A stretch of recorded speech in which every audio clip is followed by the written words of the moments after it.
Bienvenidos a todos, a todas, al aula magna, acá a Ciencias Económicas. Está nuestra decana presente. Muchas gracias, Esther. Muchas gracias por venir y por compartir esta actividad que hemos organizado desde el área de innovación de la universidad. Ustedes saben que el área nació hace poquito, que estamos arrancando con algunas acciones de difusión, de evangelización del tema de innovación, y gracias al apoyo de la CAF, a la participación de la Secretaría de Internacionales, Investigación, Posgrado, de la Secretaría de Extensión, tenemos el gusto y el placer de recibir hoy a Sebastián Campanario aquí en la universidad. Voy a decir muy pocas palabras sobre él porque seguramente todos lo conocen, y después él también les va a contar un poco, pero bueno, Sebastián es un gran divulgador científico, un periodista, economista, escribe en La Nación, aborda temas de innovación permanentemente, y nosotros desde el área creemos que estas acciones son clave para generar esa chispa que después tenemos que mantener en el tiempo, de convencerlos a todos y a todas que se sumen a esta movida, a esta ola de la innovación, que se comprometan, que participen y que aporten, porque no se puede crear innovación sin crear redes, y esas redes están conformadas por personas. Y bueno, están todos invitados a ser parte de esta iniciativa que tenemos desde la universidad y que trabajamos, por supuesto, con la provincia, con el resto de las instituciones del entorno y del ecosistema. Así que, sin más, le voy a pedir a Sebastián que suba para hacer su presentación. Después vamos a pedirle también al secretario de Extensión y Vinculación, Mauricio González, después de la presentación de Sebastián, que suba junto a Jimena, la secretaria de Internacionales y Posgrado, para que compartamos un ratito un intercambio. ¿Va, Seba? Bueno, muchísimas gracias por la presentación. Gracias a la Universidad de Cuyo por la invitación. Un honor estar acá en la Facultad de Ciencias Económicas. La idea es charlar un ratito sobre lo más interesante, lo más divertido, lo más relevante que está pasando en la agenda de innovación. Yo soy economista, escribo en La Nación. Un poco le contaba hoy a Jimena que la ventaja que tiene de escribir de temas de futuro es que nadie te puede contradecir, ¿no? Era lo que me pasaba cuando escribía de temas de coyuntura. Voy a ir y volver, porque no tenemos puntero láser, eso es lo que nos demoró un poquito. Así que, más allá de lo que charlemos ahora, los que quieran seguir conversando por redes sociales, esa es mi dirección de Twitter y mi mail, así que yo encantado de recibir las preguntas, las cosas que quieran, pero tenemos un rato después para dialogar, así que también anótense mentalmente las cosas que quieran conversar para hacer doble clic. La parte más divertida es la parte del diálogo, así que estoy esperando con ansias poder conversar con ustedes. Nunca me pasó en 20 y pico de años de carrera periodística de tener la cantidad de temas que hay hoy para escribir para el fin de semana. O sea, son 20, 30 historias que uno tiene ganas de escribir por semana. Nunca hubo esta efervescencia temática en la agenda de cambio por, digamos, el aumento de la velocidad de cambio que estamos viviendo. Son, sin duda, tiempos súper interesantes. Hay un libro del historiador Eric Hobsbawm que se llama Años Interesantes, es su autobiografía. Yo creo que hoy por hoy, digamos, estamos viviendo todavía, él se refería al siglo XX, lo que estamos viviendo hoy es mucho más interesante todavía. Por lo pronto es interesante para contarlo, no sabemos si tanto para vivirlo, ¿no? Esta es una apreciación de una escritora argentina que se llama Mariana Enríquez, pero sí para contar lo que está pasando. Como les contaba, nunca como periodista viví un momento así, ¿no? Y hay muchas formas de graficar este momento de tanto cambio, pero a mí me gusta una que es bastante simple, de un biólogo que se llama Lee, es un biólogo australiano, que lo que hizo fue hacer una línea de tiempo con grandes inventos, o sea, grandes inventos con mucho poder disruptivo, desde el ábaco hasta el teléfono, los antibióticos, el auto, los aviones, y él, fíjense, digamos, cómo se vuelve vertical la curva en las últimas décadas, pero lo interesante es que él extrapola esta tasa de cambio que estamos viviendo a lo que resta del siglo, y lo que le da es que vamos a tener entre 60 y 80 eventos del nivel de disrupción de los antibióticos, del teléfono, etc. O sea, vamos a tener un mundo muy distinto al que tenemos hoy, en el cual, si tenemos que empezar, y a mí me gusta siempre al principio de las charlas hacer un mínimo noticiero de poquitos minutos, con cuáles fueron los grandes eventos de los últimos meses, ¿no? En materia de transformación, primero en tecnología, pero vamos a ver cambios que van más allá de la tecnología. Sin duda, digamos, la avenida estrella de cambio del último, de la pandemia es la digitalización y en particular todo lo que está pasando con inteligencia artificial, que tuvo un par de hitos muy importantes en los últimos meses. Por un lado, a mediados del año pasado, la divulgación de un nuevo sistema de lenguaje natural que se llama GPT-3, que es mucho más poderoso que la versión anterior, que era GPT-2, unas 150 veces más poderoso, que permite, por ejemplo, en periodismo, hacer escritura creativa, hacer tapas del diario. Antes se podía con inteligencia artificial solamente hacer algunas crónicas de deportes, de finanzas, con pocos parámetros. Ahora las posibilidades son mucho más grandes y esto da lugar, digamos, a historias muy increíbles, ¿no? Que están sucediendo todavía con versiones beta, ¿no? de GPT-3, pero ya en diciembre del año pasado, por ejemplo, yo escribí para La Nación un resumen del último año en inteligencia artificial y me topé con una historia de un programador norteamericano que se llama Colin Mail, que es un chico que vive en Seattle, que tiene ahora 35 años y que él cuando tenía 2 años tuvo un accidente, la tía lo tenía UPA y él se cayó y bueno, quedó con un dolor enorme en el hombro izquierdo durante décadas, que no se le iba y que él te contaba que tuvo un costo enorme a nivel físico, a nivel psicológico, ¿no? Porque no podía hacer deportes, le dolía cuando a la noche se ponía la sábana, le dolía cuando se ponía un pullover. A mediados del año pasado dio con una solución, fue a un médico que le recomendaron, que le dijo por qué no se hacía una cirugía muy simple, laparoscópica, que tal vez eso lo curaba, y efectivamente eso lo curó, o sea, no tuvo más el dolor, pero lo increíble, digamos, de esta historia no es esto, sino que es que en el mes de diciembre él tuiteó, y yo ahí lo contacté para hacer una nota, que había descrito en un solo párrafo el dolor que él tenía en el hombro en una aplicación con GPT-3. En menos de un minuto ese algoritmo barrió con toda la información que hay en Internet y volvió con la misma respuesta que le habían dado los médicos hace 6 meses. O sea, si esto hubiera existido en las últimas décadas, él hubiera tenido y me mostró la descripción del dolor y no había ninguna palabra que pudiera inducir, digamos, a buscar esa respuesta, ¿no? Entonces, uno empieza a tener historias de vida cotidiana, ¿no? que encarnan estos fenómenos que a veces son un poco más abstractos. Y el otro gran evento de inteligencia artificial de los últimos meses es un evento que se difundió en diciembre del año pasado, que tiene que ver con un proyecto de DeepMind. DeepMind es una empresa de inteligencia artificial que compró Google hace unos años, que la dirige un genio llamado Demi Hassabi, que es un ex ajedrecista de elite, y él lo que hizo DeepMind en diciembre del año pasado fue lograr derrotar a 100 equipos de biólogos en una competencia para predecir la forma de proteínas, y en ese momento hubo cierta escepticismo con si esto se iba a divulgar o no. DeepMind, para que tengan una idea, es la empresa que cada año le gana al mejor jugador de Go del mundo, mejor jugador de póker del mundo, no sé si vieron esas noticias. Se la criticaba porque esto era un poco trivial, les decía, bueno, inviertan cientos de millones de dólares para ganarle a alguien al póker. Bueno, finalmente con AlphaFold, digamos, tuvieron un batacazo que se terminó de concretar hace 2 semanas. Yo justo escribí hace 2 domingos esta nota en La Nación, porque ellos lo que hicieron fue hace 2 semanas divulgar 350.000 estimaciones de formas de proteínas, ¿no? Y esto se considera... ¿se puede? Buenísimo, vas probando. Sí, yo me vengo a hacer el canchero acá a hablarles de innovación y siempre hay algún tema técnico. Genial, espectacular. Gracias, genia.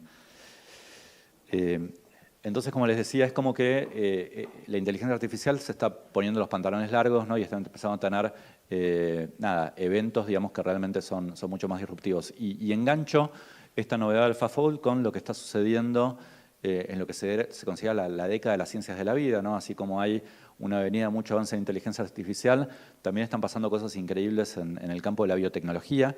Cuando hablamos de ciencias de la vida, digo, pensemos en algo bien amplio, no solamente medicina, sino alimentación, energía, vitivinicultura, digamos, todo lo que implica biotecnología. Marc Andreessen es un inversor tecnólogo de la costa oeste de Estados Unidos que hace 10 años dijo una famosa frase, que es que el software se está comiendo el mundo. Cuando la dijo, las empresas más grandes del mundo eran empresas de energía, de infraestructura, bancos, ¿no? No había ninguna empresa de tecnología. 10 años después todas las empresas más valiosas del mundo son empresas de tecnología, y él lo que está diciendo ahora, junto con su casa de inversiones, es que la biotecnología, las ciencias de la vida, se están comiendo el mundo, ¿no? O sea que está empezando la gran década de las ciencias de la vida. Por supuesto no es algo separado de lo anterior, pero sí es algo que tuvo mucho protagonismo en el último año, ¿no? La gran narrativa de este último año con la pandemia tuvo que ver con innovación en biotecnología, básicamente con las vacunas, el ARN mensajero, digamos, con todos los avances que tuvimos a partir del COVID. Yo hace 3 semanas hice una tapa de la revista La Nación, justamente hablando del futuro del bienestar, pues me parece que es un gran eje, digamos, de cambio que estamos viviendo y que, como les decía, va más allá del futuro de la medicina, ¿no? Y involucra muchas más áreas. Y luego, digamos, hay toda una cantidad de tecnologías que son más de ciencia ficción, ¿no? Que no son aceleraciones de cosas que ya estaban disponibles y se aceleraron mucho con la pandemia, sino que son tecnologías por ahí para la segunda mitad de la década o para la próxima década. Yo escribo bastante sobre todo lo que tiene que ver con cuántica aplicada a la computación, a las telecomunicaciones, digamos, a varias áreas. Esto que ven acá es una computadora cuántica, en este caso es una IBM, que vale decenas de millones de dólares y que tiene la promesa, digamos, de una multiplicación de la capacidad de cálculo de la computación tradicional por millones para dentro de pocos años, para determinados problemas, o sea, no para todos los temas que hace la computación tradicional. Pero para que tengan una idea, cuando uno habla con gente del laboratorio de Google que está siguiendo cuántica o algunos de los pocos laboratorios que están en el mundo siguiendo este tema, la velocidad que ellos describen de avance tecnológico es algo así como un doble exponencial, ¿no? Una potencia de potencias. Y esto es una velocidad que nunca vimos en ningún fenómeno terrestre, ¿no? Estas son velocidades cósmicas, ¿no? De fenómenos de otra galaxia, ¿no? Ni siquiera hay una gramática para describir estos temas, ¿no? Cuando uno entra, por ejemplo, en lo que puede llegar a pasar con la cuántica aplicada a computación y a otras tecnologías, no hay un lenguaje para describirlo. Este es un libro muy lindo de un astrofísico italiano que se llama Carlo Rovelli, también es un filósofo, un gran divulgador, tipo que escribe en La Vanguardia, en varios diarios europeos, y él en el capítulo 7 de este libro, muy cortito, pueden leerlo sin saber nada de física, está realmente muy bueno, él dice en el capítulo 7 que no tenemos un lenguaje para describir bien lo que está pasando hoy en materia de lo último que se sabe sobre el tiempo y el espacio, ¿no? Entonces, de alguna manera uno empieza, digamos, a absorber estos temas viendo series, viendo documentales, o sea, leyendo un poco sobre estos temas. Pero la pauta, digamos, de la dificultad que tiene a veces describir lo que está pasando en materia de innovación, nos da la idea de que estamos viviendo muchos fenómenos de innovación silenciosa, ¿no? O sea, están pasando muchas cosas que no tienen una buena estructura de relato, que no se pueden contar en un medio masivo o en un libro de divulgación. Entonces, de alguna manera estamos subestimando un montón de cosas que están sucediendo por fuera del radar, ¿no? Por ejemplo, todo lo que tiene que ver con computación cuántica es algo muy secreto, es algo que lo hace China, Estados Unidos, Alemania, por distintos caminos, y uno no se entera, digamos, de que pasó algo hasta que se hace el anuncio, ¿no? Entonces, de alguna manera, como hay una frase de Einstein que él decía que no todo lo que cuenta se puede contar y no todo lo que se puede contar cuenta, ¿no? Esto lo escribí el domingo en la nota que mencionabas recién de mediciones, de los problemas de medición que tiene la nueva economía, que bueno, es uno de los problemas que tiene. Pero uno, digamos, yo les contaba antes, ¿alguien vio Loki? Acá, la serie, ¿vos la viste? Algunos que dicen que sí. Yo la vi con mis hijos hace poco. Uno puede, digamos, ver Loki, ver documentales, leer libros de divulgación como el que les dije antes, y los temas empiezan a entrar de a poquito por los poros, digamos, entonces uno sin ser experto puede empezar a nutrirse de esta temática. Ahí en Netflix hay un par de muy buenos documentales también sobre agujeros negros. Yo lo que hice fue ver todo eso y escribí hace unas 3 semanas una nota sobre los avances del último año en temas de quantum. De lo que se trata, y a mí lo que me sirve escribir estos temas es para acercarnos a esa parte del conocimiento que es la de lo que no sabemos, ¿no? O sea, hay muchas maneras de vivir el conocimiento. Una que me gusta mucho es esta, en 4 cuadrantes, y hay una que es lo que sabemos, que es lo más obvio. Hay cosas que sabemos que no sabemos, ¿no? Física cuántica, no sabemos de eso, pero sabemos que existe. Hay cosas intuitivas, ¿no? Que no sabemos que sabemos, andar en bicicleta, por ejemplo. No sabemos explicar cómo aprendimos a andar en bicicleta. el 99,9% del conocimiento y lo más interesante es el de lo que no sabemos que no sabemos, y uno tiene todo el tiempo que tener una disciplina para acercarse a ese cuadrante y poder bucear en ese mundo, que además no es un mundo que esté a décadas de distancia, sino que hay mucho que no sabemos que ya está disponible, ¿no? O sea, no es que estemos hablando de tecnologías para la próxima década, sino que tenemos un ritmo de transformación tan acelerado que no podemos inteligir todo lo que está pasando, ¿no? Entonces vale la pena, digamos, asomarse un poco la cabeza para ver cuál de estas cosas no son útiles. ¿Vieron Matrix, la película Matrix? ¿Sí? En la primera, ¿se acuerdan? La protagonista se llama Trinity, y hay una escena de Matrix, la 1, en la cual Trinity se está escapando, creo que con Nemo, y tiene que subir un helicóptero. Y ella no sabe manejar un helicóptero, entonces pide que le manden por mail el conocimiento para manejar el helicóptero, ¿no? Yo creo que hoy por hoy tenemos que tener una especie de efecto Trinity para muchos aprendizajes, ¿no? Que tenemos que tomar muy rápido. A mí escribir estos temas me sirve de alguna manera como efecto Trinity. La línea de avance tecnológico ya está bien arriba de nuestra capacidad de absorberlos y de nuestra capacidad de validarlos como sociedad y nuestra capacidad de contarlos, ¿no? como periodistas o como divulgadores. Digamos, hay una brecha ahí en el medio, ¿no? Que genera un montón de ansiedad y de incertidumbre, pero lo que marca el ritmo de avance, o lo que marca el ritmo de cambio, de transformación, es justamente la validación social de ese cambio, ¿no? A mí me gusta mucho citar el caso del Bitcoin y de las criptomonedas y el blockchain, que son una tecnología sin duda tremendamente disruptiva, pero no sabemos cuándo la sociedad lo va a validar, ¿no? O sea, cuándo las grandes instituciones van a comprar criptomonedas, cuándo los estados lo van a tomar como parte de sus reservas. Digamos, esto tiene que ver con un proceso social que va más allá de que exista esa tecnología. Y luego hay todo un mundo, digamos, de cambios que estamos viviendo que no tienen que ver tanto con esta aceleración de este próximo adyacente, de cosas que ya venían dadas y con la pandemia, digamos, se desplegaron en un año, sino con la complejidad, ¿no? Con un mundo en el cual hay infinitos nodos conectados por interrelaciones, y en ese mundo, digamos, de complejidad hay carambolas a varias bandas, hay básicamente varios emergentes, ¿no? El tema de la complejidad se empezó a estudiar en la década del 60, primero en la física, después en la biología.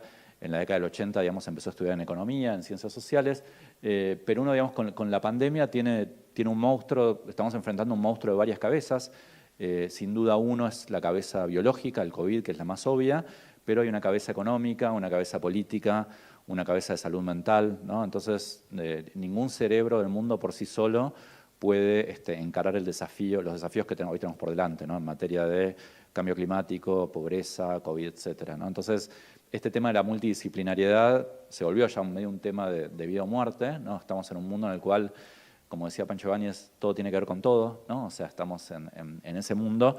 Por eso me parece que también las carreras universitarias, etcétera, están cada vez convergiendo a varias disciplinas. Y cuando uno tiene este tipo de dinámicas, lo que se llama exponencialidad, lo que pasa es que todo parece que pasa lentamente hasta que de golpe ocurre muy rápido, ¿no? O sea, Rudyard Dormush, un economista, él tenía esta frase, dice, en economía todo parece que pasa lento, pero cuando ocurre muy rápido, ¿no? Y hay una novela de Hemingway que describe un personaje que se derrumba primero de a poco y al final abruptamente, ¿no? Y esto es algo típico de los fenómenos de sistemas complejos, para bien y para mal, ¿no? Por ejemplo, para bien, fíjense lo que es la producción de vacunas a nivel mundial contra el COVID. Esto es un grafiquito que vi hace un par de semanas.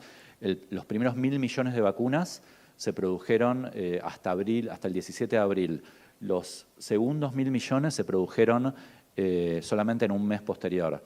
Luego en 2 semanas, una semana, ¿no? Cada vez se va acelerando más el ritmo de producción de vacunas. Cuando uno, digamos, se enfrenta a este tipo de dinámicas, lo que sucede es que tendemos a sobreestimar el cambio a corto plazo y a subestimarlo a largo plazo, ¿no? Esto es algo que dice todo el tiempo Bill Gates, ¿no? Pensamos que mañana viene una ola gigante y cambia todo, y nuestro trabajo, nuestra educación ya no sirve para nada, y eso no va a pasar, pero sí lo más probable es que de acá a 5 o 10 años estemos haciendo algo muy distinto a lo que estamos haciendo ahora, ¿no? Y lo podemos ver para atrás. Seguramente si ustedes ven, Esther, lo que estás haciendo vos atrás hace 10 años era muy distinto a lo que estás haciendo hoy, y lo que estás haciendo el año pasado por ahí no es tan distinto, ¿no? O sea, un poco la moraleja de este insight es que no hay que volverse loco por cambiar de hoy para mañana, muy ansioso, pero sí pensar estratégicamente en que todo va a cambiar mucho a mediano y largo plazo, ¿no? O sea, en general, los fenómenos exponenciales son muy contraintuitivos y a veces también difíciles de explicar. Hay algunas figuras que son bastante gráficas para contarlo. A mí me gusta mucho la de la invención del ajedrez.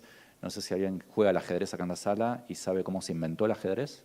Era el rey que estaba muy aburrido, entonces pide el súbdito, le dice, mira, yo quiero de premio un grano de arroz por el primer casillero, 2 por el segundo, 4, 8, ¿no? Hasta un 2 a la 64. El rey dice, bueno, ok, es algo que te puedo pagar, y cuando convocan los matemáticos del reino para que vean la cantidad, era más que el Monte Everest, la masa de arroz, ¿no? Era más que toda la producción de arroz de toda la historia de todo el planeta Tierra. ¿Sabes, Leandro, cómo termina la historia? Sí. Lo matan al tipo. Lo matan porque era más fácil matarlo que pagarle la cantidad de arroz. Pero, digamos, a mí me gusta mucho esta historia porque es bastante gráfica en el sentido, si uno mira la cantidad de casilleros que tiene un tablero, que son 64 casilleros, hasta un 2 a la 32, estamos hablando de números del planeta Tierra.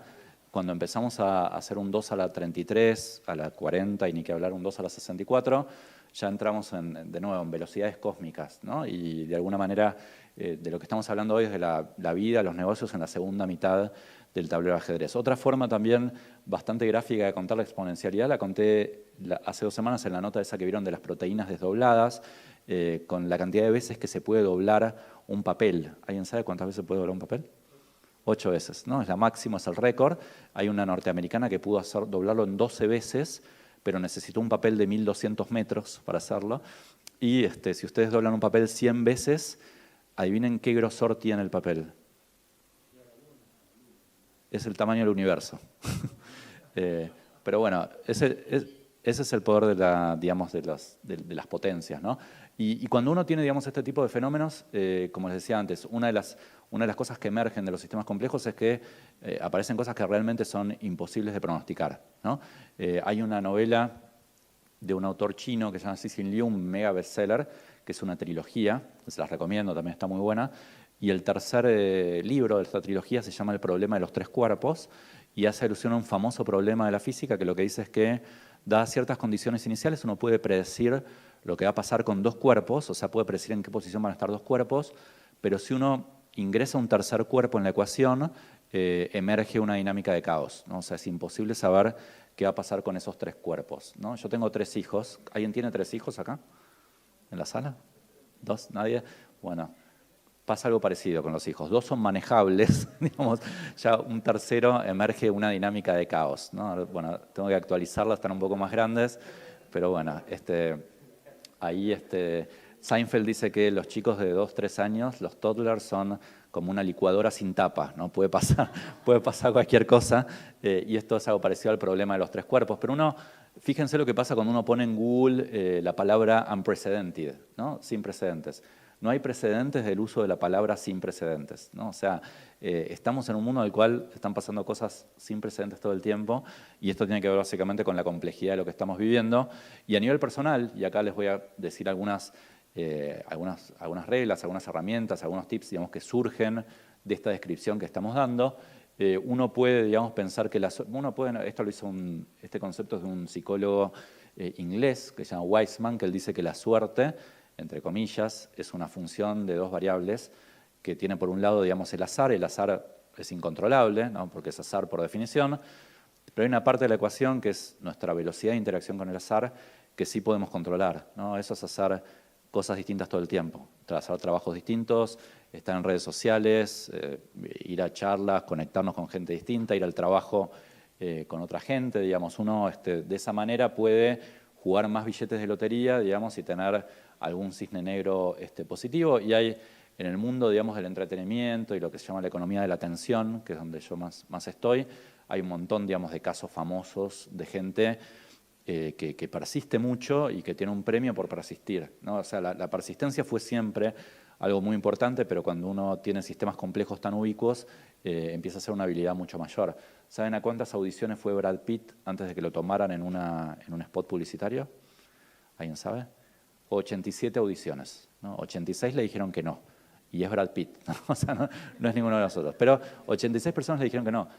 A John Grisham, que es el autor más vendido de la historia, vendió millones de ejemplares con su primer libro, vendió más libros que la Biblia, 26 editoriales le dijeron que no. La número 27 les dijo que sí. O sea, yo les pregunto a ustedes, ¿cuántos no aguantarían? ¿No?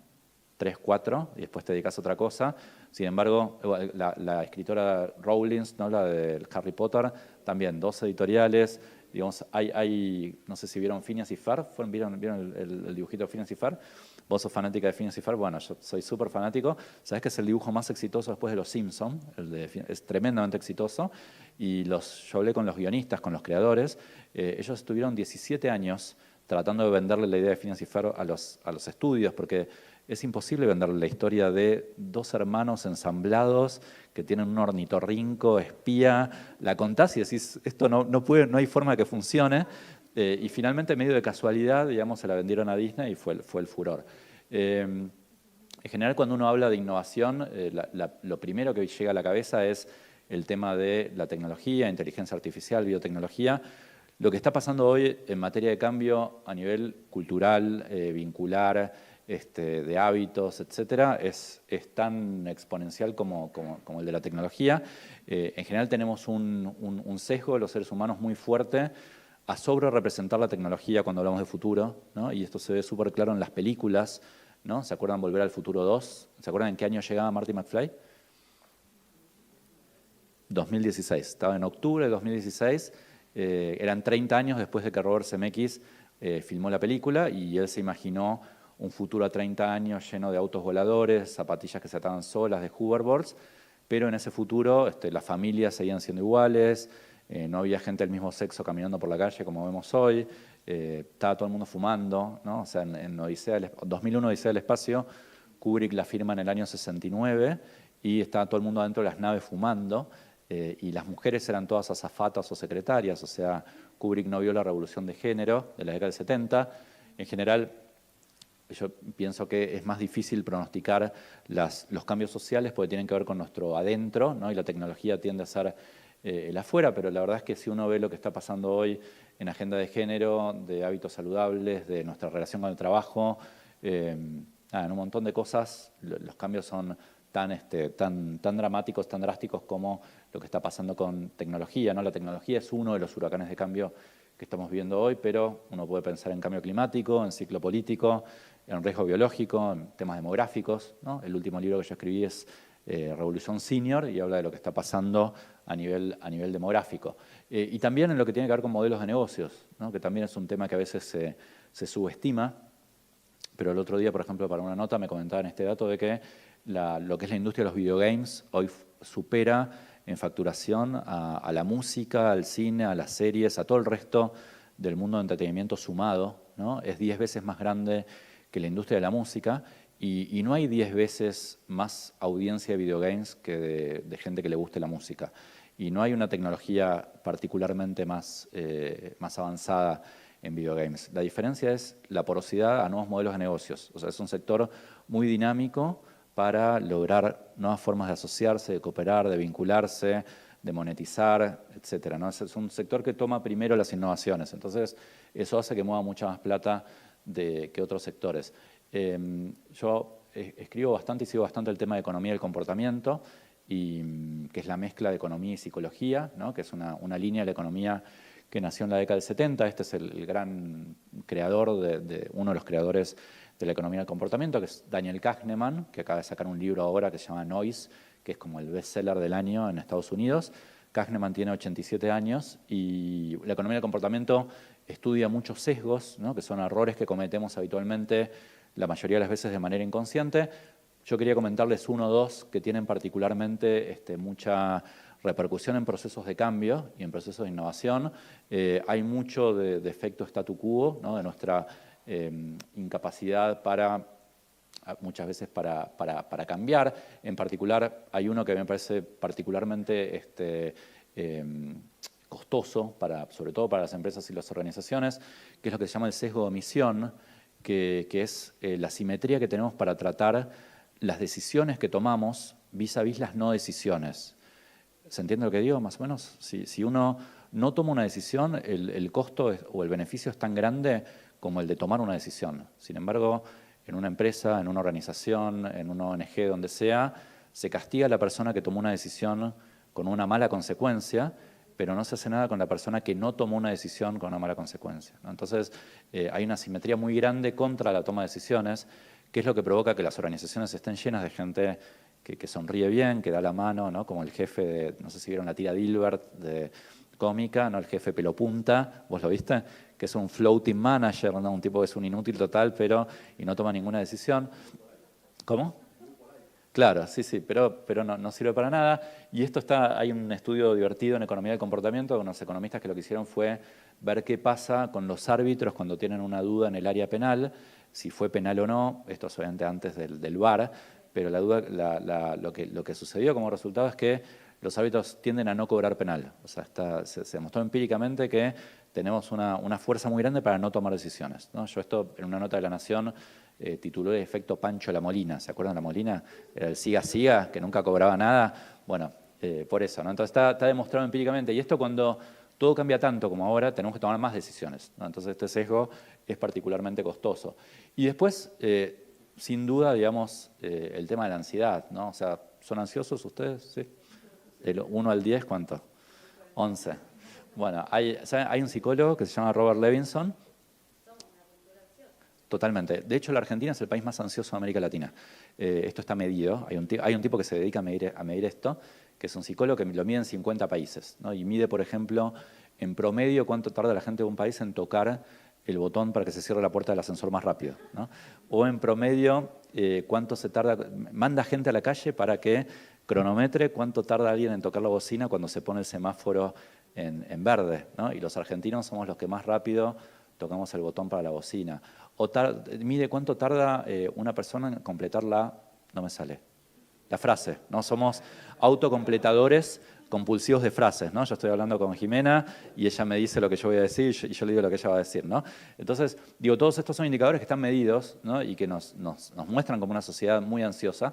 Y en temas de creatividad e innovación, la ansiedad es tremendamente mala porque, digamos, produce un efecto, un sesgo que se llama sesgo de salto a conclusiones, que es que nos juntamos con Esther hoy a la tarde para ver la planificación de la carrera para el año que viene, y como estamos muy ansiosos, la primera idea que surge la agarramos y pasamos a la siguiente, ¿no?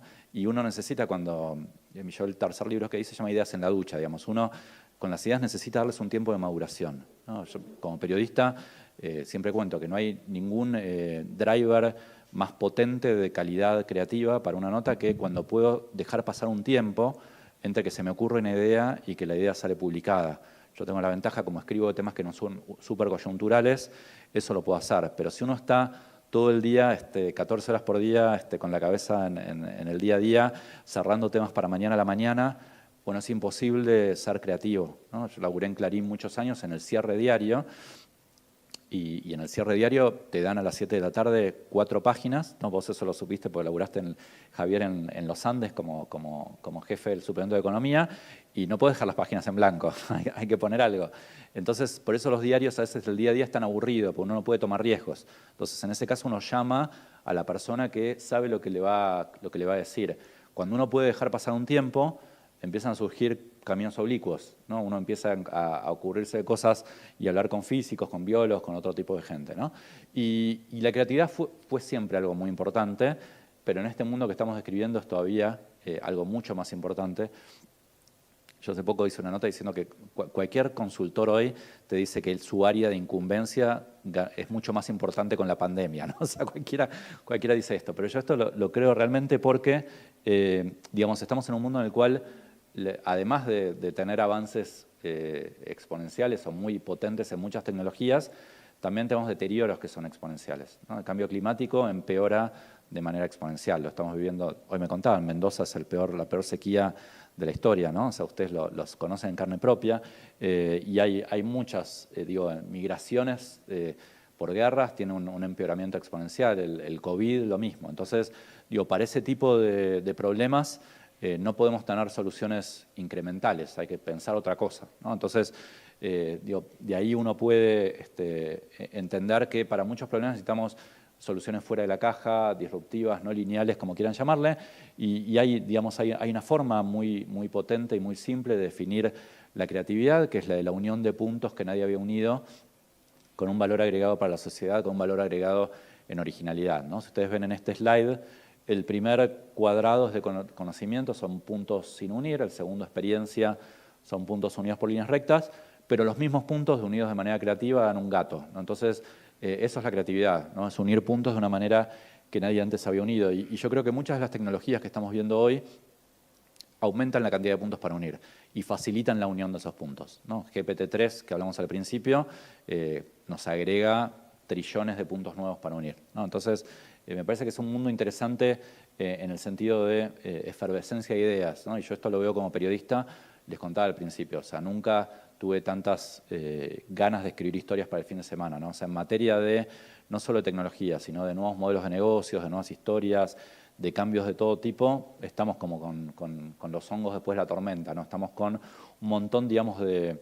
novedades. Uno cuando hace un taller de creatividad, hay un ejercicio que es muy común al principio, que es poner una restricción para que surjan ideas a partir de esa restricción, ¿no? Por ejemplo, no sé, cómo solucionar tal problema que tenemos con tecnología del siglo XIX solamente, ¿no? O la famosa escena de Apolo 13, no sé si la vieron, que tienen en la mesa 20 cosas para solucionar el problema que tenían, que no podían respirar los astronautas, ¿no? O sea, siempre el problema del constraint, ¿no? De una limitación, genera mucha efervescencia creativa, y yo creo que la pandemia, digamos, de alguna manera fue una gran limitación que tuvimos durante un año, que está generando un montón de nuevas ideas que nunca habíamos visto.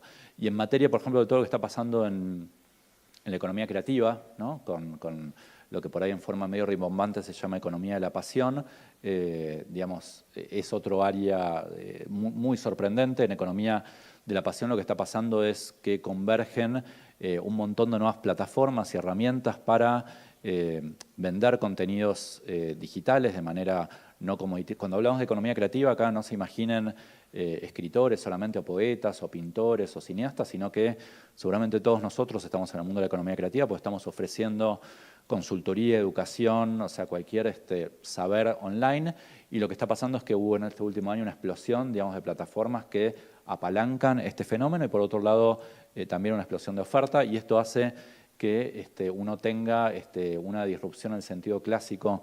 Este es un economista que es Clayton Christensen de Harvard, que falleció también hace unos años, que él lo que decía es que la disrupción más potente se da cuando aparece un mercado que no era, una demanda que no era demanda, y por otro lado una oferta que no era oferta, ¿no? Un caso icónico es Airbnb, ¿no? Que básicamente hay gente que antes no quería poner su departamento en alquiler porque no le interesaba tenerlo a 3 años.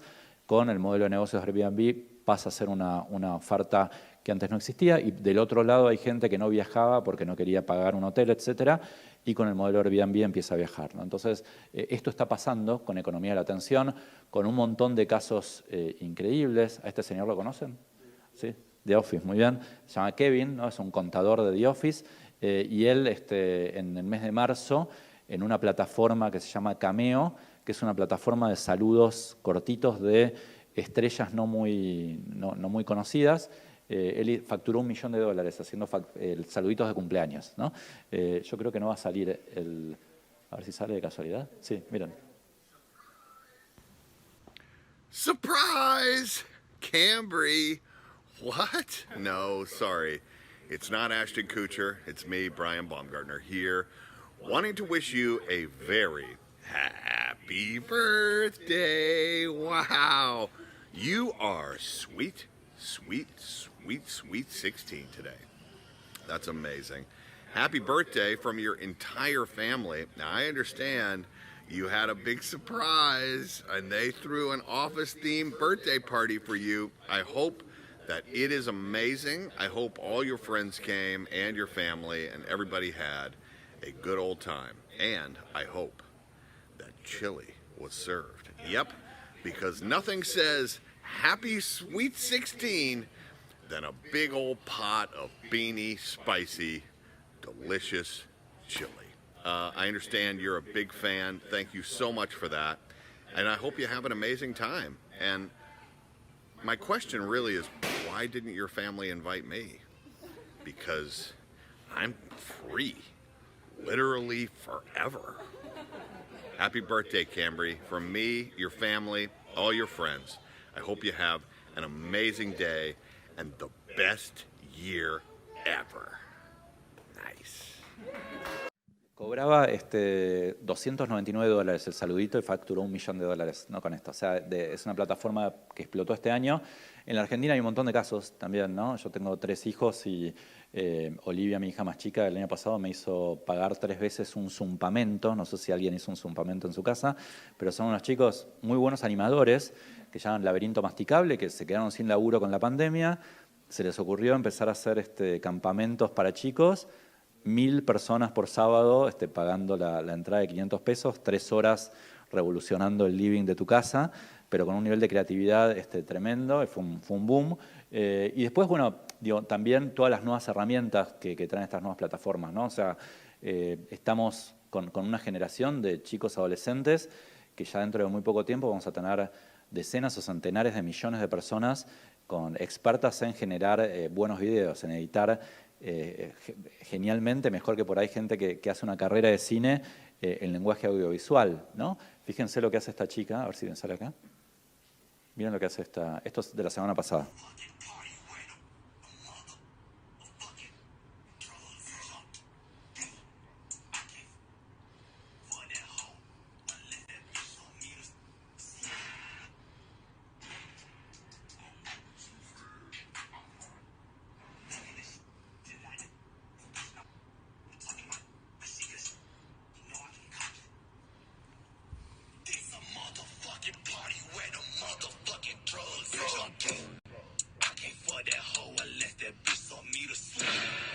Wow. Bueno, ella hizo una edición en tiempo real, ¿no? O sea, mientras estaba filmando, estaba editando. O sea, se acaba este tema de que nos hacen una entrevista y se va a una isla de edición y después vuelve, ¿no? Ahora los chicos en tiempo real, mientras filman, editan, ¿no? Y ya inmediatamente está el video, ¿no? O sea, a veces, nada, hay ciertas tecnologías que a veces, este es también un sesgo cuando uno habla de inteligencia artificial. Muchas veces se compara, lo comparamos con la mejor versión humana, ¿no? Decimos, bueno, la inteligencia artificial le falta mucho para pintar un cuadro como Rembrandt, ¿no? Para escribir una novela como Hemingway. Pero muchas tecnologías, el momento disruptivo se da cuando algo es lo suficientemente bueno, no cuando algo es como lo que hace el mejor humano, ¿no? El otro día, por ejemplo, fui al diario, yo a La Nación escribo desde afuera, voy una vez por mes más o menos, y me lamenté mucho ver en la puerta del diario a un fotógrafo súper famoso de mi época de Clarín. Yo cuando laburaba en Clarín, estoy hablando de la década, o sea, en los 90 y la década siguiente, el departamento de fotografía era, ganaban todos los premios, ¿no? Uno tenía que ir y pedirle por favor que te saquen una foto porque eran gente que estaba así súper encumbrada. Y a una de las personas la vi vendiendo flores en la puerta de La Nación porque su trabajo había desaparecido, ¿no? Hoy por hoy cualquier celular nuestro saca fotos en una resolución que puede salir publicada a una página en La Nación, ¿no? O sea, y esto es algo de las cámaras de los últimos 2-3 años, ¿no? Pero esto ya hace que cualquier periodista, si uno lo ve por la calle, no sé, a Guillermo Moreno, a Cristina Kirchner, al que sea, y le saca una foto, esa foto es publicable en el diario, ¿no? Y esto no pasaba hace poco tiempo. Entonces, hay muchas profesiones que hoy enfrentan, digamos, avances que rebasan la cota de lo suficientemente bueno. O sea, algo no tiene que ser genial, ¿no? Y ahora termino con esto y empezamos a charlar un ratito. Una reflexión sobre el futuro, ¿no? El futuro puede ser más distópico o más utópico. En general vende más la distopía, ¿no? En general los títulos de los diarios que más clics generan son hay un sesgo grande hacia el pesimismo en los medios de comunicación. A mí me gusta mucho un concepto de un filósofo norteamericano que habla de una ambitopía, que es un camino intermedio, ¿no? O sea, es un mundo en el cual tenemos señales distópicas en materia de cambio climático, de un montón de cosas, pero esas señales nos van a permitir, esperemos, girar el timón a tiempo, ¿no? Marguerite Yourcenar, que es una escritora francesa, ella decía en una novela que los pesimistas y los optimistas, al final del día nos vamos a encontrar en el mismo lugar, que es la realidad, ¿no? De acá, no sé, a fin de año, dentro de un año, todos nos vamos a encontrar en ese lugar. En el medio, los optimistas la pasamos un poco mejor, ¿no? Entonces, ese es un buen argumento, digamos, para no ser tan pesimista, porque al final nos vamos a encontrar en ese lugar. Y hay un escritor clásico, no sé si alguno leyó este libro, es una novela clásica, vos lo leíste, Esther. Yo lo había leído hace mucho y ahora con la pandemia aproveché para acomodar la biblioteca y lo reencontré. Y tiene un montón de enseñanzas muy buenas para, vos también lo leíste, estás haciendo que sí, para el mundo que estamos viviendo, pero en particular una que marida bien con lo que les conté antes de Marguerite Yourcenar, es que él cuenta que la gente que sobrevivió a Auschwitz, ¿no? Él es un sobreviviente de Auschwitz, no era ni la gente demasiado optimista, porque esa gente se frustraba todo el tiempo, ¿no? Pensaba que la semana que viene venían los aliados a liberarlos y se frustraba y al final no sobrevivía, ni los demasiado pesimistas, ¿no? Los demasiado pesimistas, nada, se terminaban muriendo también. Lo que decía es que la gente, digamos, que realmente sobrevivió era la gente que manejaba bien el tema de expectativas intermedias, ¿no? Que manejaba ese camino intermedio que, digamos, tiene que ver con los que les conté antes de Marguerite Yourcenar. Y termino con esta reflexión, porque tengo ganas de que charlemos y que hagamos comentarios y preguntas. No sé si alguien vio la serie Lost. ¿Sí? ¿Vos la viste, Lost? ¿Te gustó el último capítulo de Lost? No. Malísimo. ¿Cómo te llamas? Roberto. Yo te voy a contar matemáticamente por qué no te gustó el último capítulo de Lost. Había en las series de tipo Lost o Stranger Things, series fantásticas, muchas veces los guionistas tienen que firmar por contrato que por cada respuesta que dan tienen que abrir 2 preguntas nuevas, ¿no? Entonces se genera una especie de exponencialidad de misterio en la cual en el último capítulo hay, no sé, 2064 preguntas para contestar y contestás 2 o 3, o sea, no puedes contestar las 2000 preguntas. Entonces, uno siempre en el último capítulo se queda con sabor a poco, ¿no? Porque dices, uy, ¿esto qué pasó? ¿Cómo era? ¿No? Entonces, para mí lo que está pasando hoy con el relato de la innovación, que es lo que me toca como periodista, tiene un poco esta dinámica, ¿no? O sea, cuando surge una respuesta a algo sobre el futuro del trabajo o sobre algún tema, bueno, inmediatamente se abren dos preguntas nuevas y eso hace que esta dinámica, por lo menos para contarla, como dijimos al principio, sea tan, pero tan fascinante. Yo vine anoche a Mendoza, hoy a la mañana di una charla para gente de bodegas, estuvieron Jimena, Javier, varios de ustedes, así que les agradezco a Jimena, Javier y los que estuvieron hoy, que se rieron de nuevo los chistes que repetí, pues si no me hubiera deprimido mucho. Y con esto, reflexión de Lost, ya cierro y les agradezco mucho la atención que tuvieron. Muchas gracias. Muy bien. Bueno, Seba, muchas gracias. No sé si se vienen a hablar, yo soy comunicador social, así que tengo una lista así de preguntas para hacerte o de temas para conversar, pero no lo voy a hacer largo. Sí hago quizás una reflexión. Acá hay muchas personas que somos miembros de la comunidad universitaria y hay presentes autoridades de la Agencia de Innovación. Y, por ejemplo, yo cuando nos propusimos con Jimena lanzar el área de innovación, decíamos ¿con qué contenido? Y yo por momentos decía con todo. Y yo cuando vos hablabas de persistencia, hay veces que yo creo que fue un acierto, creo que con el futuro va a tener más sentido, pero ¿cuál es el rol que para vos tienen que cumplir las instituciones públicas educativas como la universidad para fomentar la innovación, para promover la innovación, que acompañe, porque esto no tiene que ser solo en la universidad, tiene que estar en la empresa, en la sociedad, en la casa, en el hogar, en la escuela, digamos, hay un montón de instituciones, pero ¿cuál para vos debería ser el rol de las universidades o el rol de los colegios Genial. En esto? Está buenísima la pregunta. Tenemos 8 horas para hablar de eso, ¿no? Pues, porque es una gran temática y yo creo que el rol es particularmente importante en la Argentina. Porque la Argentina, cuando uno ve los rankings de innovación, hay varias instituciones que hacen rankings de innovación que miden, no sé, 80, 100 variables y nosotros siempre rankeamos a mitad de tabla en América Latina, como con Uruguay, Costa Rica.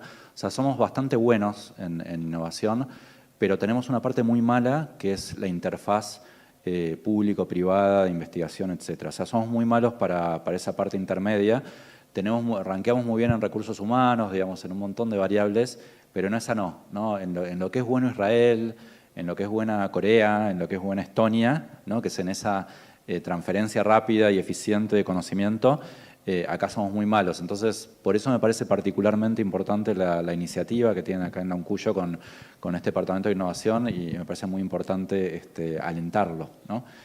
Así que bueno, espero que esa te sirva como respuesta. Bueno, yo tengo una más y no juego Dale. más, perdón.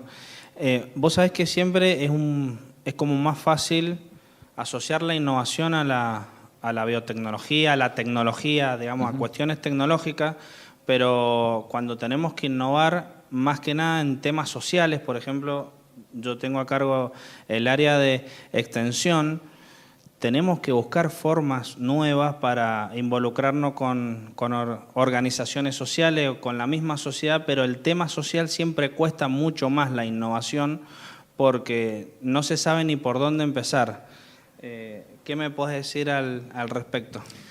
Que es así, que eso está cambiando. Yo, por lo menos como periodista, veo cada vez más historias interesantes en el campo de la innovación social.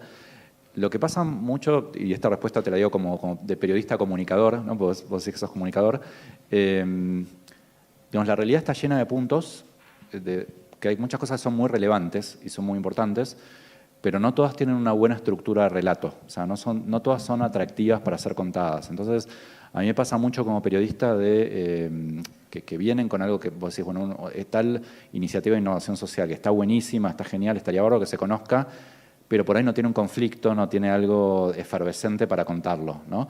Yo creo que eso por suerte está cambiando y mi experiencia personal como periodista es que cada vez estoy contando más historias de innovación social y aparte creo que eso es particularmente importante en América Latina, que es el continente más desigual del planeta, ¿no? Y que tenemos una necesidad, digamos, de tener innovación por ese lado mucho más fuerte que otras áreas del planeta. Muchas veces la discusión de innovación viene importada de Silicon Valley, ¿no? Viene con mucho de autos voladores, etcétera, y uno tiene que bajarla a la realidad nuestra. La realidad es que hoy por hoy hay muchas tecnologías que son muy intensivas en plata, en capital, entonces estamos más lejos en la Argentina, en América Latina, de la computación cuántica, ¿no? Eso parece algo muy lejano, pero hay un montón de tecnologías que son más intensivas en recursos humanos, en ideas, en buenas propuestas, y todo lo que tiene que ver con innovación social es eso, ¿no? A veces no es algo muy caro, ¿no? Es una aplicación, es inteligencia artificial que se está abaratando un montón, es blockchain, que no es una tecnología cara, ¿no? Que es una tecnología que depende de que vos tengas una buena idea para unir un par de puntas. Entonces yo creo que ese tipo de terreno también es más importante, digamos, para una sociedad como la nuestra. Por ahora GPT-3 está en versiones beta, hay 300 aplicaciones, que algunas las podés ver. Yo creo que GPT-3 va a servir para formular buenos borradores, ¿no? Pero me parece que todavía para la instancia final, si querés de creatividad, los humanos tenemos como la última palabra, ¿no? Pasó algo parecido relacionado con eso, lo otro que yo describí acá de inteligencia artificial, que es este tema de la predicción de formas de proteínas, ¿no? Eso te reemplaza un trabajo de laboratorio de biólogos que es muy trabajoso y muy caro, y muy engorroso, pero lo que hace también es que vos podés predecir formas de proteína y los biólogos con eso pueden ser mucho más eficientes en ver dónde hay agua, dónde conviene hacer algún estudio, pero se suben a ese valor agregado, ¿no? O sea, tienen como un valor agregado mucho más creativo. Yo no creo que reemplacen, GPT-3 no va a reemplazar, yo te mostré un trabajo del Guardian, una nota, pero no creo que eso pase a nivel masivo. Sí, lo que creo es que, por ejemplo, todos los mails que escribimos ya van a poder hacerse completamente con inteligencia artificial. O sea, si uno permite que GPT-3 ingrese en nuestro archivo de Gmail y ve los 5.000 mails que mandamos, va a poder hacer con un error muy bajo.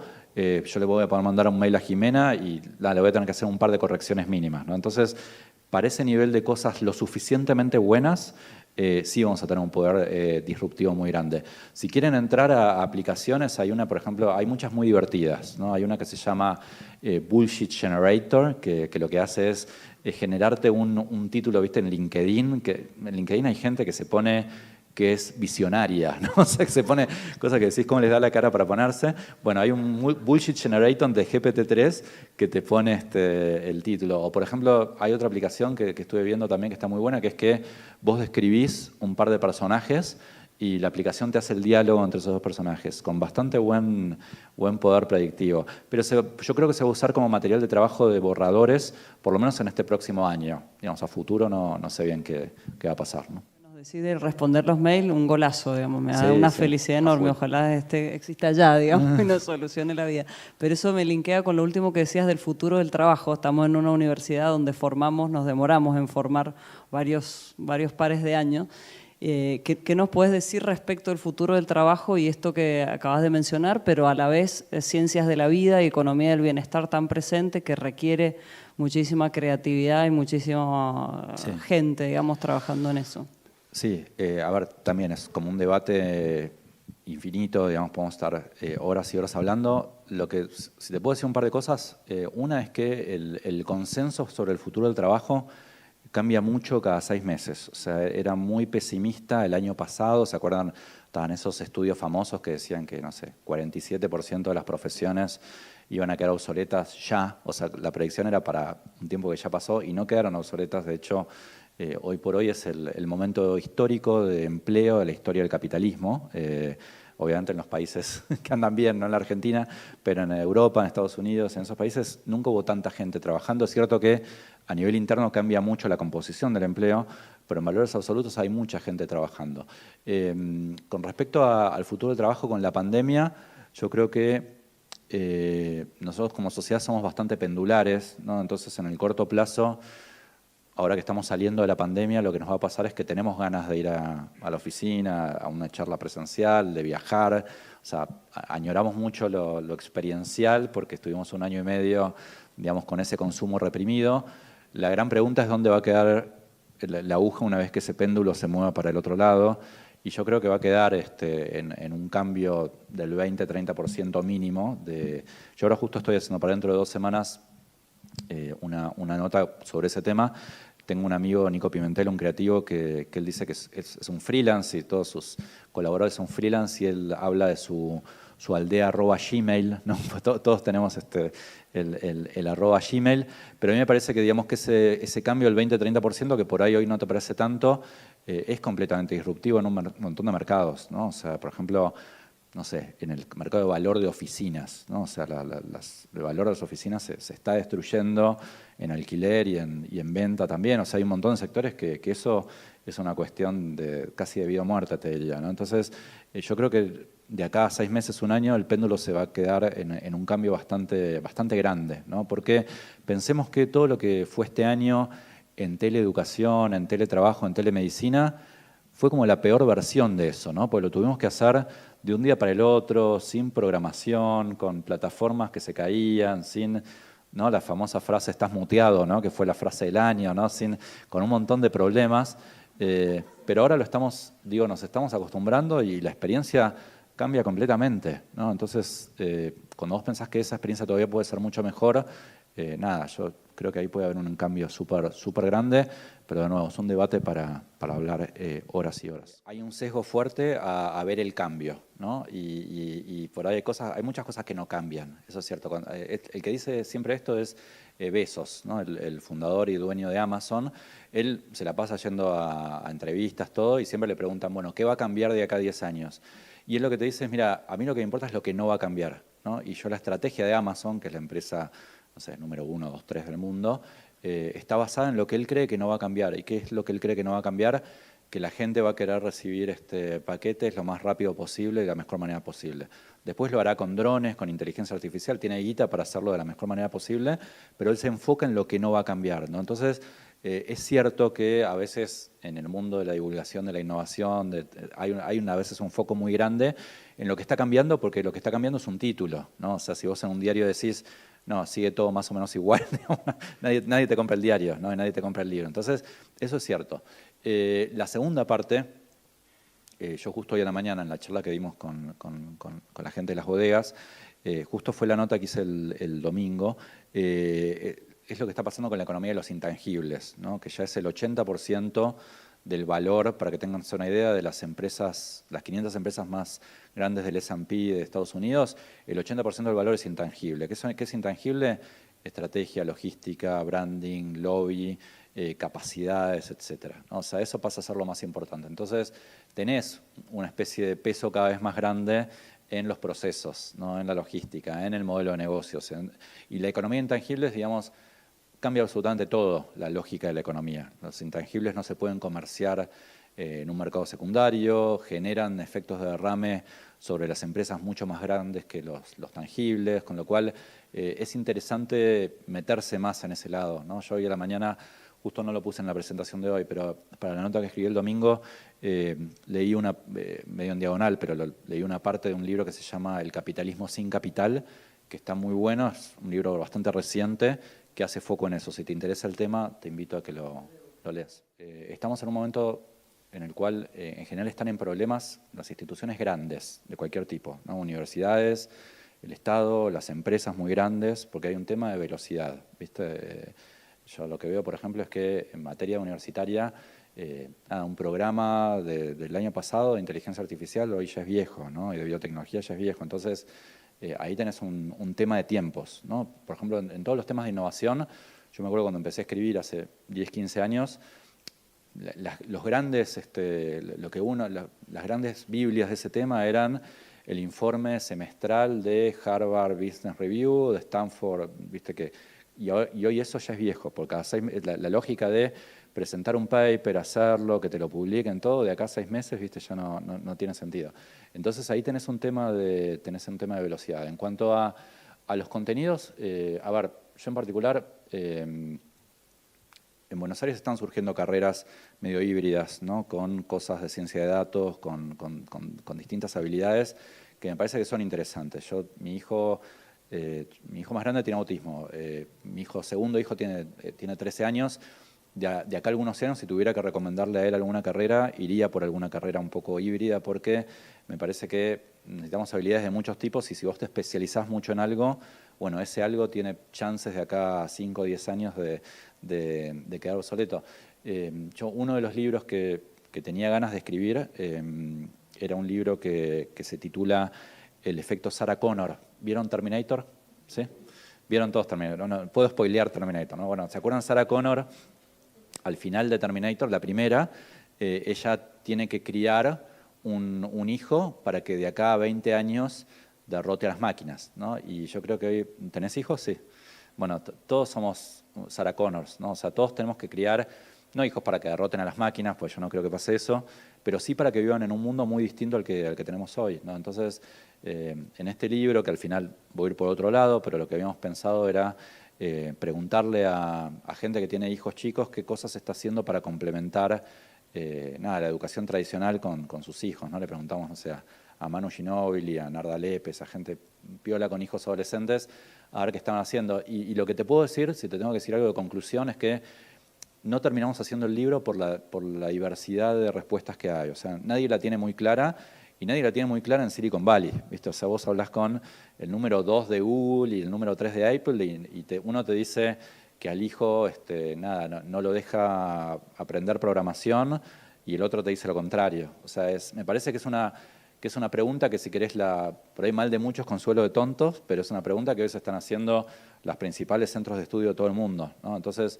si querés de alguna manera la ventaja que tenemos es que todos estamos en la línea cero de eso, ¿no? Lo que tenés que hacer es es formarte en todo, ¿no? Por este tema que decíamos antes de la velocidad de interacción con el azar, ¿no? O sea, tenés que de alguna manera iterar en un montón de cosas porque, si vos pensás que la creatividad es unir puntos que nadie había unido, eso es experiencia, son cosas que es conocimiento. O sea, hay un paso previo a la creatividad que es tu avidez por tu curiosidad. O sea, si vos no sos una persona curiosa por nuevos conocimientos, no podés tener puntos para unir. Entonces, para mí lo primero digamos, yo como padre de hijos adolescentes, lo primero que tenés que despertar en tus hijos es la motivación intrínseca de querer saber algo, ¿no? Y ahí tenés algunas estrategias y cosas para decir. Yo en el Instituto Baikal tengo como compañera de profesora a Meli Furman, no sé si la conocen, que es una muy buena divulgadora de temas de pedagogía, y ella tiene un libro que sacó el año pasado que se llama Cómo criar hijos curiosos, con muchas herramientas. Pero bueno, eso es un paso más para adolescentes que para educación universitaria.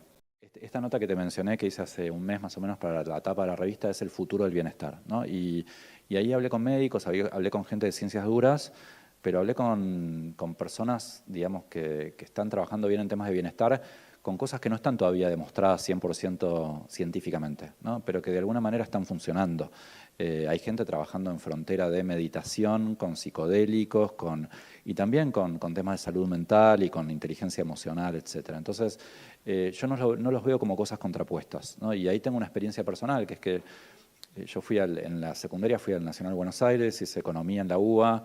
Tengo una educación muy cientificista y muy estructurada. Los economistas somos muy estructurados para pensar. Entonces, cuando empecé a escribir de temas de creatividad, me explotó la cabeza, ¿no? Porque era una cosa muy distinta a la educación que yo tenía. Y también tener un hijo con autismo también me sirvió, digamos, para abrir mucho la cabeza, ¿no? Entonces, hay un tema con inteligencia artificial, que hay un filósofo norteamericano que él habla de el déficit de explicaciones. O sea, mucho de lo que estamos viendo y que va a ampliar esa brecha es que vamos a descubrir muchas cosas que funcionan, pero no sabemos cómo funcionan, ¿no? Y esto no es algo nuevo en la historia de la ciencia. Por ejemplo, la aspirina se descubrió y 100 años después se supo por qué funcionaba la aspirina. Pero en el medio, bueno, sabíamos que funcionaba. Y yo creo que muchas cosas uno tiene que abrir la cabeza, digamos, y ver qué funciona y qué no, más allá de que sepamos exactamente cuál es la explicación científica, ¿no? Y uno empieza también a desacralizar un poco la ciencia por la ciencia en sí. La ciencia también tiene muchas cosas que son cuasi religiosas, ¿viste? Y sin ir más lejos, veamos lo que pasó con los infectólogos con la pandemia, ¿no? Que parecía que era lo que decían, que era una cosa, ¿viste? Que no podías ni criticarla, y hoy, un año después, nos damos cuenta de que no era así, ¿no? Yo no puedo dejar de hacerte la pregunta sobre la ansiedad. Esta mañana hicimos un ejercicio muy divertido sobre la ansiedad, con resultados devastadores entre el público. Y hablas de cómo las ideas tienen que madurar, les tenemos que dar tiempo para madurar, y eso a nivel institucional, personal y demás. ¿Cómo se combina con esta velocidad de cambio que vos mencionás, doblemente exponencial? ¿Vas a hacer el ejercicio? ¿Podemos? Sí, claro. ¿Sí? A ver, les voy a pedir que cierren los ojos. Esto no es mindfulness, no es nada raro, así que no se preocupen. Solamente les voy a pedir que cuando yo digo ya, empiecen a contar mentalmente segundos, y cuando yo les digo que paren, paran. Esperen un segundito. Lo reseteo. A partir de ahora, ya.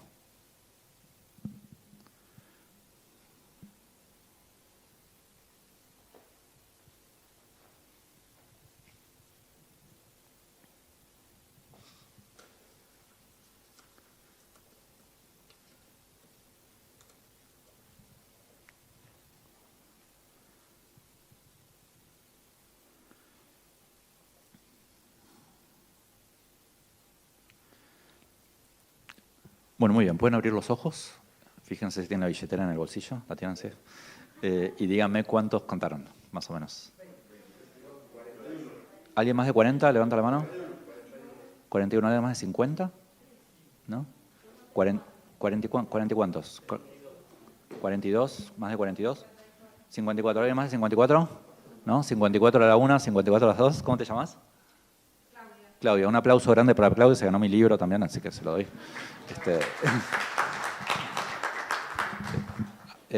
Yo conté muchos más. Este ejercicio lo hace este psicólogo que les conté antes, y nada, es una de las formas que uno tiene. Eran 30 segundos, perdón, eran 30, así que uno generalmente, digamos, cuenta mucho más rápido. Yo, digamos, soy una persona súper ansiosa. ¿Contá cuántos segundos eran? ¿Cómo? 30. Ah, le dijiste. Sí, ya dije 30. Y nada, te diría que si tengo que mencionar un factor de mejora de bienestar emocional fundamental, es bajar la ansiedad con la herramienta que a ustedes les sirva, ¿no? En el curso de futuro de del bienestar que hice en Baikal. En el primer día vino Pepe Sánchez, vieron el base de la generación dorada, el mejor amigo de Ginóbili, que tiene el proyecto en Bahía Blanca, ¿no? de Sport Science. Él es como una especie de freak del bienestar, ¿no? Usa el anillo Oura para ver cómo duerme a la noche, toma 4 litros de agua por día, se hace test genéticos cada 6 meses porque mejoran los test genéticos y uno puede saber más cosas.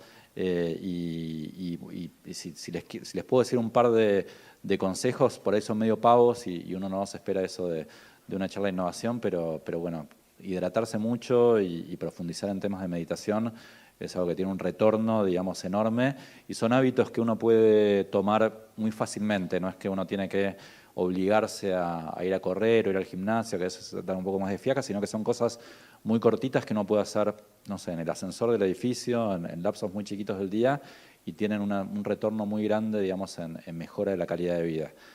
Así que bueno, esto no era una charla de temas de bienestar, pero bueno, surgió ahora.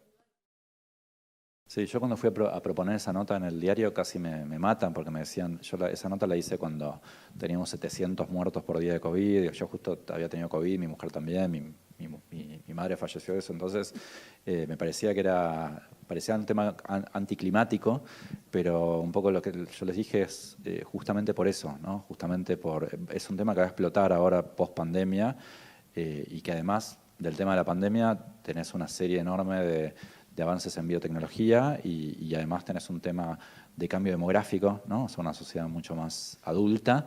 Entonces hay como varias así macro tendencias que llevan para mí, de acá a unos años, el porcentaje que hoy gastamos como sociedad en temas de bienestar a nivel muy amplio, nada, se va a duplicar, triplicar, ¿no? O sea, esto que a veces hay gente que dice, uy, ¿cómo se puede gastar el 17-18% del PBI en salud como pasa en Estados Unidos? Eso no va a ser nada comparado con lo que se va a gastar de acá a algunos años. Pero bueno, eso es tema para otra charla. Bueno, muchas gracias. Gracias a todos.